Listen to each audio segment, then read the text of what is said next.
iti damag showbiz. Parumanen nga achievement para kini Matteo Giticelli, tabalay na kompleto na ti Program for Leadership Development ti Harvard Business School. May sa kadagiti mabigbigbig a leadership programs ti lubong.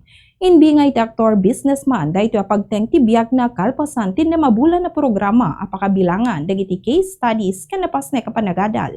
Nagyaman isuna kadagiti kaadalan, mentor, pamilya ken ti asawa na ni Sarah Geronimo para iti suportada ken kuana.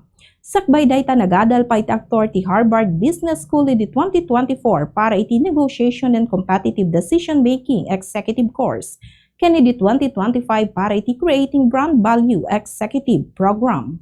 Dayta iti damag showbiz para iti Bombo News and Views. Dayta ni Bombo Junari Sabal Alcartado, and this is Bombo Radio Philippines, the #1 and most trusted source of news and information. Basta Radio Bombo.